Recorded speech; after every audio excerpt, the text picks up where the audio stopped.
방산 비리가 사회적 이슈로 떠오른 이후 침체기에 접어들었던 국내 방위 산업이 다시 회복세를 보이고 있습니다. 최근에는 우리 경제 새 성장 동력으로 자리 잡고 있는 모습인데요. 하지만 일각에서는 방위 산업이 여전히 위기에 처해 있다면서 정부의 노력이 필요하다는 지적도 나오고 있습니다. 관련해서 아시아투데이 최태범 기자와 함께 자세한 이야기 나눠보겠습니다. 안녕하십니까? 안녕하세요.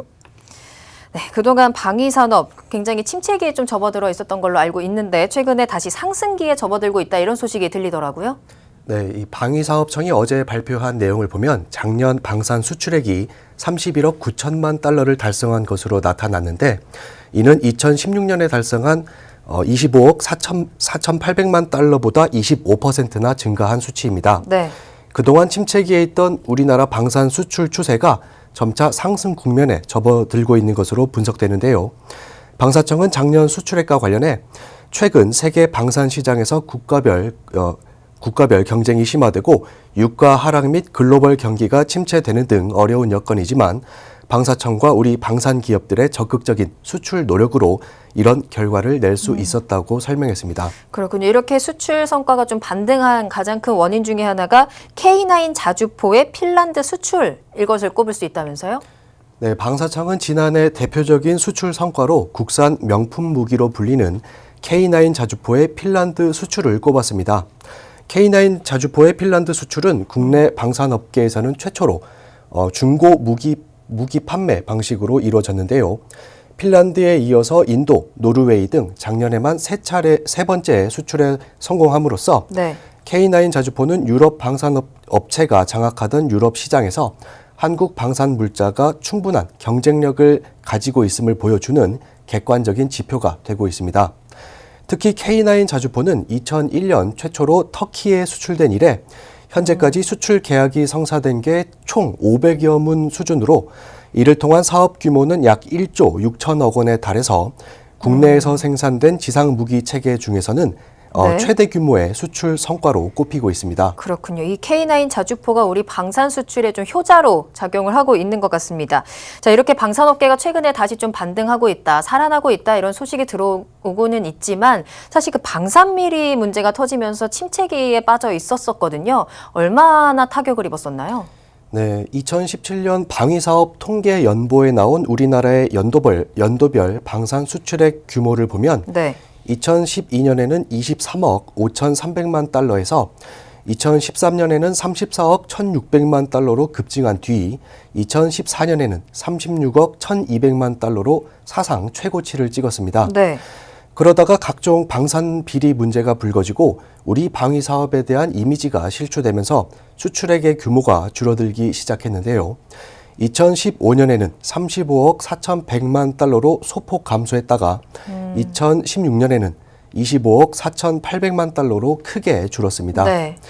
그래도 다행히 작년에는 아까 말씀드렸다시피 수출액이 25%나 늘었고 정부도 올해 사용하는 국방 예산 중에서 방위 산업과 관련된 방위력 개선비 예산을 작년보다 11% 늘린 13조 5,203억 원으로 책정했는데 이 방산 분야에 투입하는 예산 규모가 늘었다는 점에서 이쪽 업계에서는 올해 실적 개선과 수출 활성화에 대한 기대감이 커지고 있는 상황입니다. 네, 뭐 25억 달러까지 떨어졌다가 다시 30억 달러를 넘어섰다고 하니까 굉장히 다행인 일이긴 합니다.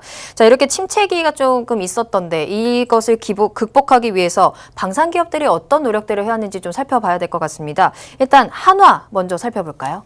네, 이 국내 1위 방산 회사인 한화그룹은 2014년부터 삼성과 두산으로부터 한화테크인, 한화시스템, 한화디펜스 등 3개 방산업체를 인수하고 사업 재편을 진행해 왔는데 네.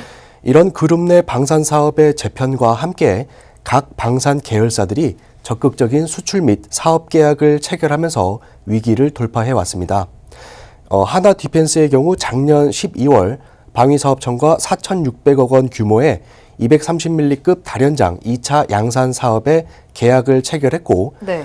아까 말씀드린 한화테크인의 대표 품목인 K9 자주포의 경우 성능이 비슷한 독일제 자주포 가격의 절반도 안 되는 막강한 가성비를 최대 장점으로 그동안 수출의 활로를 뚫어왔고 네. 올해에도 에스토니아나 스페인 등 추가적인 수출지를 모색한다는 계획입니다. 그렇군요. 자, 이번에는 좀 카이를 살펴보고 싶은데요. 사실 이 방산 비리의 가장 중심에 있었던 기업이 아닙니까? 한국항공우주산업. 자, 이 부분에 대해서 이 기업은 방산 비리, 이 침체기를 극복하기 위해서 어떤 노력들을 해왔습니까? 네, 이 카이는 작년에 방산 비리 문제로 검찰 수사를 받느라 좀 이 시름이 많았는데요. 네. 작년 10월에 취임한 김조원 사장을 필두로 강력한 조직 쇄신 작업을 진행하면서 경영 정상화를 통해 주요 사업들에 대한 자신감을 다시 찾아가고 있는 중입니다.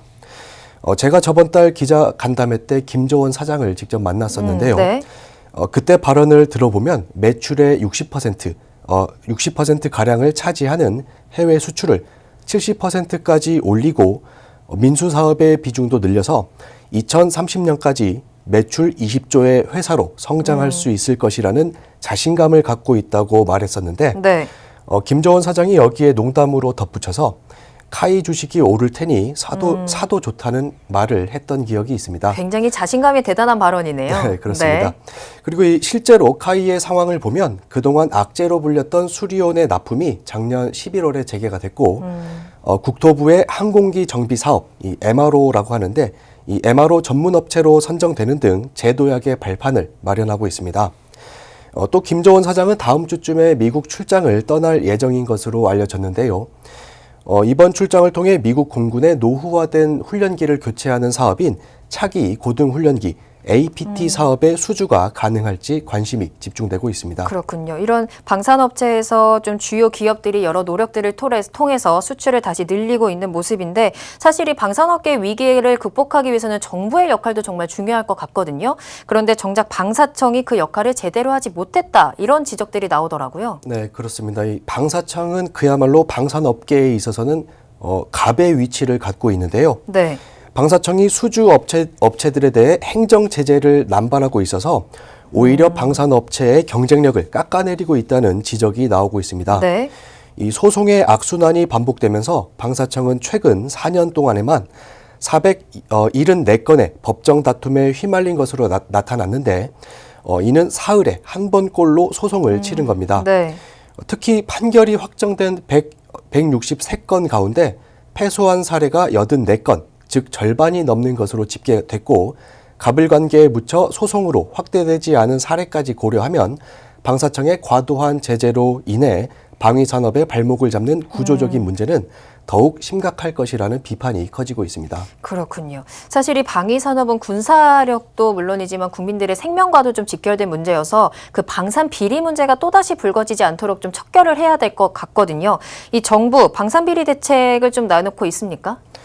네, 이 정부는 방위사업 비리를 뿌리 뽑기 위한 개혁안인 방위사업 개혁 종합계획을 오는 3월까지 마련한다는 방침입니다. 네.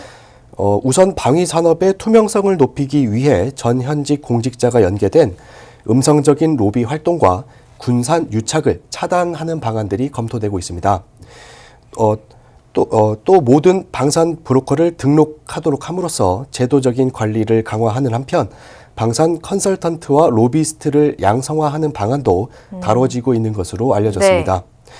네. 이 국방부와 방사청은 3월까지 방위사업 개혁 종합계획을 마련하기 위한 협의회를 계속 개최하면서 업계, 학계, 민간 전문가 등의 의견을 적극적으로 수렴한다는 방침입니다. 네. 또 이 방사청 자체적으로는 그동안 군 출신으로 대부분 이 구성되어 왔던 조직 구조를 벗어나서 전체 직원의 70%를 일반직 공무원으로 배치하는 이 문민화를 올해 상반기 중에 완성함으로써 군인과 방산업체 간 유착 등 고질적인 방산 비리를 근절하겠다는 의지도 보여주고 있습니다. 그렇군요. 뭐 제도적이라든지 조직적으로는 변화를 통해서 좀 투명성을 강화하겠다 이런 내용인 것 같은데 앞으로 잘 지켜지는지 지켜봐야 될 것 같습니다. 네, 잘 들었습니다. 지금까지 최태범 기자와 국내 방위산업 관련해서 이야기 나눠봤습니다.